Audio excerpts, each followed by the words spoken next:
அன்பான விவசாய பெருமக்களே, இப்போ இன்னைக்கு என்ன பார்க்க போகிறோம்னா, உங்கள் நிலம் வந்து அமில நிலமா கார நிலமா முக்கியம். ஏன்னா நம்ம ஒவ்வொருத்தரும் விவசாயம் பண்ணுறோம் வழிகளமாக. ஆனால் நம்ம நிலத்தோட நிலம் வந்து நார்மலாக அமிலத்தன்மை வாய்ந்த நிலைமையாக இருக்கா, அல்லது காரத்தன்மை வாய்ந்த நிலைமையாக இருக்கா, அல்லது நடுநிலைமையாக இருக்கா அப்படின்றது முக்கியம். அது என்ன அமில நிலம் கார நிலம் அப்படின்னா, நம்ம பிஹெச்சை வறுத்து நம்ம ஏற்கனவே சொல்லியிருப்பேன். அமிலத்தன்மை காரத்தன்மை எப்படி கால்குலேட் பண்ணப்படுதுன்னா, 0லிருந்து 14 வரைக்கும் கார அமிலத்தன்மை சொல்கிறாங்க. இதில் 7ன்றது நடுநிலை. இப்போது 0லிருந்து 7 வரைக்கும் உள்ள நிலம் வந்து அமில நிலமாகவும், 7லிருந்து 14 வரைக்கும் உள்ள நிலம் வந்து கார நிலமாகவும் உள்ளது. இந்த 6.5லிருந்து 7.5 வரை உள்ள நிலைமை வந்து நடுநிலைத்தன்மையுடைய நிலம். இப்போ நம்மளோட நம்மளோட நிலத்தில் வந்து பிஹெச் வந்து கார அமிலத்தன்மை 6.5லிருந்து 7.5 வரைக்கும் இருந்துச்சுன்னா நம்ம நிலம் சிறந்த நிலம். எல்லா வகையான பயிர்களையும் அதில் விளைவிக்கலாம். அப்போது நம்ம நிலம் உண்மையிலே என்னவா இருக்குது? இப்போ அமிலத்தன்மையாக இருக்கா, அல்லது காரத்தன்மையாக இருக்கா, அல்லது நடுநிலைமையில் இருக்குதா, அல்லது அமிலத்தன்மையாக இருந்தால் அது எப்படி பிஹெச்சை வந்து கூட்டி நடுநிலைமை கொண்டு வர்றது, அல்லது காரத்தன்மையாக இருந்தால் எப்படி பிஹெச்சை குறைச்சி நம்ம நடுநிலைமை கொண்டு வர்றது அப்படின்றத பற்றி தான் இதில் பார்க்க போகிறோம். ஏன்னா 6.5லிருந்து 7.5 வரைக்கும் உங்களோட நிலம் வந்து கார அமிலத்தன்மை இருந்தால் சிறந்த நிலம் அப்படின்னு சொல்லுவாங்க. இப்போ ஒவ்வொன்றா பார்ப்போம். அமிலம்னா என்ன, காரம்னா என்னன்னு. இப்போ அமில நிலம் அப்படின்னு வச்சுக்கோங்களேன். அமிலத்தன்மையான நிலம் அப்படின்னா அதில் என்ன இருக்குது? அலுமினியம், அயன், இரும்புச்சத்து, மக்னீசியம் போன்ற அமில உப்புக்கள் இருந்துச்சுன்னா அது அமிலத்தன்மை உள்ள நிலம் அப்படின்னு அர்த்தம். ஆனால் கார உப்புக்கள் எது? காரத்தன்மை உள்ள நிலத்தில் வந்து கார உப்புக்கள் என்னென்ன இருக்கும் அப்படின்னு பார்த்தீங்கன்னா, சோடியம் குளோரைடுன்னு சொல்கிறோம் இல்லையா? சோடியம்னா நம்ம சாதாரண உப்பு, carbonate, bicarbonate, sodium bicarbonate, calcium bicarbonate இந்த மாதிரி சொல்லுவாங்க. இதெல்லாம் இருந்துச்சுன்னா நம்மளோட நிலம் வந்து காரத்தன்மையாக இருக்குது அப்படின்னு அர்த்தம்.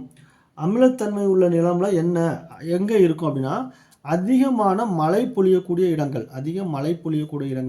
எடுத்துக்காட்டாக பார்த்தீங்கன்னா கோயம்புத்தூர், நீலகிரி, திண்டுக்கல், திருநெல்வேலி பகுதியில், கன்னியாகுமரி பகுதியில் போன்ற அதிக மழை பெய்யும் இடங்களில் வந்து பிஹெச் வந்து ரொம்ப கம்மியாக இருக்கும். அதனால வந்து அங்கே உள்ள நிலங்கள்லாம் பார்த்திங்கன்னா அமிலத்தன்மை வாய்ந்த நிலங்களாக இருக்கும். ஆனால் காரத்தன்மையான நிலங்கள் வந்து எங்கே இருக்கும் அப்படின்னு பார்த்தீங்கன்னா, வெயில் பகுதி, அதாவது திருவள்ளூர், வேலூர், திருவண்ணாமலை, திருச்சி, மதுரை, தென் மாவட்டங்களில் வந்து சிவகங்கை, ராம்நாடு போன்ற ஏரியாலாம் வந்து பார்த்திங்கன்னா மண்ணே பார்த்திங்கன்னா உப்பு மண்ணாக இருக்கும். ஸோ இது வந்து காரத்தன்மை உள்ள மண். அப்போ இந்த உப்பு மண்ணில் வந்து நம்ம நிலம் திருத்தணும்னா பிஹெச்சை நம்ம குறைக்கணும். இங்கே அப்போ சில சமயத்தில் வந்து பிஹெச்சை குறைக்க முடியாது.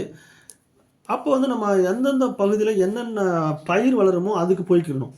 பொதுவாக பார்த்திங்கன்னா இந்த அமிலத்தன்மை உள்ள நிலத்தில் வந்து எந்தெந்த பயிர் வளரும் அப்படின்னு பார்த்தீங்கன்னா, அமிலத்தன்மை அப்படின்ற நிலத்தில் வந்து என்னென்ன பயிர் வளரும் பார்த்திங்கன்னா, நெல்,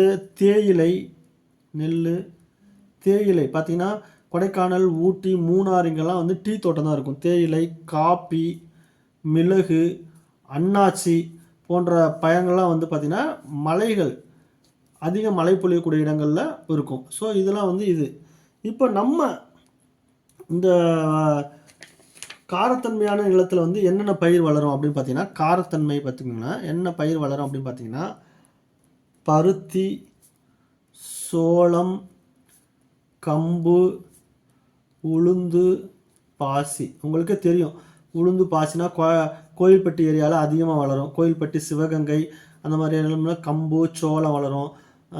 பெரம்பலூர், அரியலூர் மாவட்டத்தில் பார்த்திங்கன்னா பருத்தி வளரும்.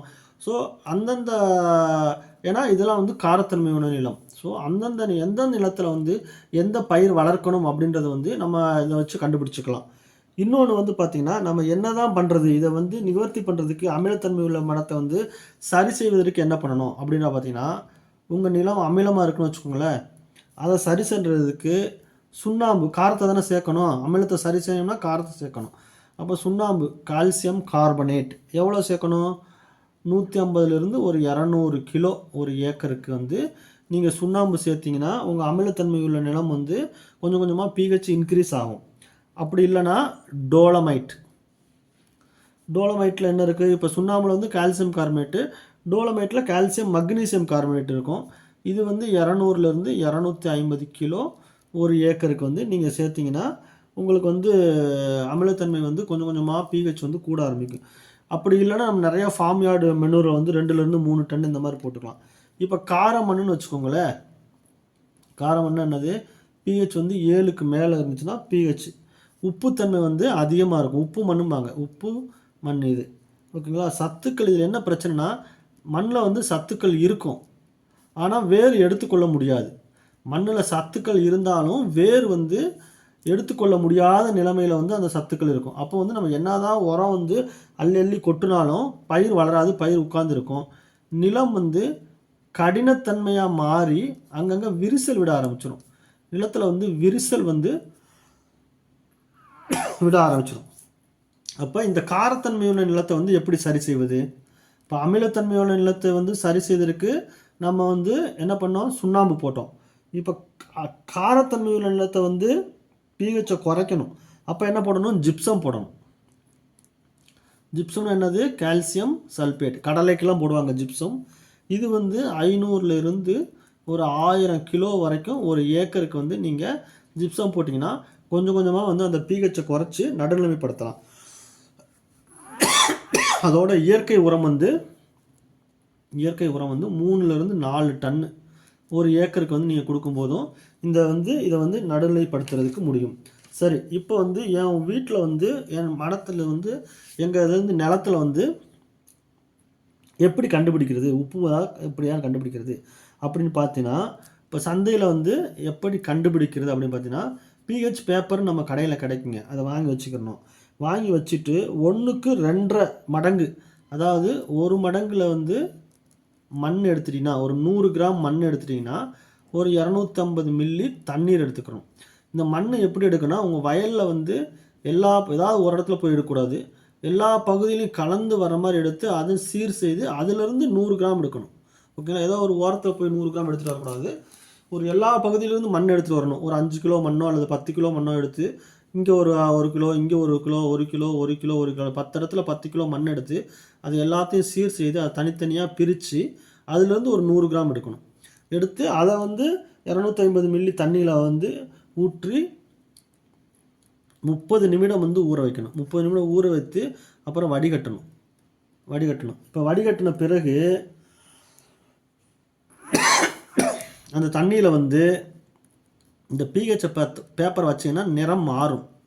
அந்த எந்த கலர் இருக்குன்னு பார்த்து நம்ம அட்டவணையில் கொடுத்துருப்போம். அந்த பிஹெச் மீட்டரில் அட்டவணை, ஒவ்வொரு பிஹெச்லையும் என்னென்ன கலர், அந்த கலரோட பொருத்தி பார்த்து நம்ம பிஹெச், இப்போ அடர் சிவப்பு ஆச்சுன்னு வச்சுக்கோங்கள, இந்த அடர் சிவப்புனா என்ன பிஹெச் அப்படின்றத வச்சு நம்ம கண்டுபிடிச்சிக்கலாம். ஸோ இது வந்து ஈஸியாக வந்து நம்ம நிலத்தை கண்டுபிடிக்கிறதுக்கு என்ன ஆசிடில் இருக்கா அல்லது பேஸில் இருக்கான்னு கண்டுபிடிச்சிக்கலாம். அப்படி இல்லை அப்படின்னா வினிகர் கடையில் விற்கும். அப்படி இல்லைன்னா சர்க்கரை சாறு எடுத்துக்கலாம். அதோட கொஞ்சம் மண் சேர்க்கணும். கொஞ்சம் தண்ணி கலந்து மண் சேர்த்திங்கன்னா நுரைச்சி வரும்.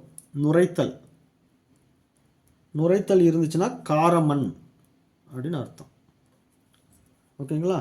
அப்படி இல்லைன்னா பேக்கிங் சோடா. அடுத்து பேக்கிங் சோடான்னா சோடா உப்பு இருக்கு இல்லையா, நம்ம வீட்டுக்கு உபயோகப்படுத்துகிற சோடா உப்பு, அதோட கொஞ்சம் மண், கொஞ்சம் தண்ணீர் சேர்க்கும்போது நுரைப்பு வந்துச்சுன்னா நம்ம மண் வந்து அமில மண் அப்படின்னு அர்த்தம். இப்போ இது ரெண்டும் சேர்க்கும் போது எதுவுமே ஆகலை அப்படின்னா நம்ம மண் வந்து நடுநிலைமையான மண், நல்ல மண் அப்படின்னு அர்த்தம். இதை வச்சு வந்து நம்ம வீட்டிலே வந்து ஒரு வினிகரோ அல்லது சர்க்கரை சாறோ அல்லது சோடா உப்போ இதை வச்சு வந்து நம்ம மண் வந்து அமிலத்தன்மையாக காரத்தன்மையான்னு கண்டுபிடிச்சிக்கலாம். இப்படியும் கண்டுபிடிக்க முடியலன்னா தமிழ்நாடு முழுவதும் பார்த்திங்கன்னா சாயில் டெஸ்டிங் லேப் இருக்குங்க. சாயில் டெஸ்டிங் லேபு எல்லா மாவட்டத்துலேயும் இருக்குது. ஸோ நம்ம சொன்ன மாதிரி ஒரு ஏக்கர் நிலம் இருந்துச்சுன்னா எல்லா இடத்துலையும் இந்த ஓரத்தில் எடுக்கக்கூடாதுங்க. நடுவில் இந்த இடத்துல ஒரு 10லேருந்து 15 கிலோ எடுத்து அது தனித்தனியாக பிரித்து 100 கிராம் கொண்டு வந்து அதை வந்து நம்ம சாயில் டெஸ்டிங் லேபில் கொடுத்தோம்னா அவங்க வந்து டெஸ்ட் பண்ணி நம்ம நிலத்தில் வந்து என்ன பிஹெச் இருக்குது, அதை எப்படி நிவர்த்தி பண்ணலாம், அதில் என்னென்ன கிராப்பு போடலாம் அப்படின்ன பற்றி தெளிவாக வந்து அட்டவணை போட்டு கொடுத்துருவாங்க. ஸோ வந்து இதுவுமே நம்ம செய்யலாம். இப்போ இந்த வீடியோவை பார்க்குற விவசாய நண்பர்களுக்கு உங்கள் பகுதி என்ன, அதில் எங்கே சாயில் டெஸ்டிங் லேப் இருக்குது அப்படின்னு தெரியணும்னா நீங்கள் கமெண்ட்டில் கேளுங்க. வாட்ஸ்அப் நம்பரில் கூட நீங்கள் கூப்பிட்டு கேளுங்க. அப்படி செய்யும்போது உங்களுக்கு சாயில் டெஸ்ட் எப்படி எடுக்கணும், சாயில் டெஸ்டிங் லேப் எங்கே இருக்குது, யாரை அணுகணும் அப்படின்ற டீட்டெயிலை வந்து நான் சொல்கிறேன். நன்றி, வணக்கம்.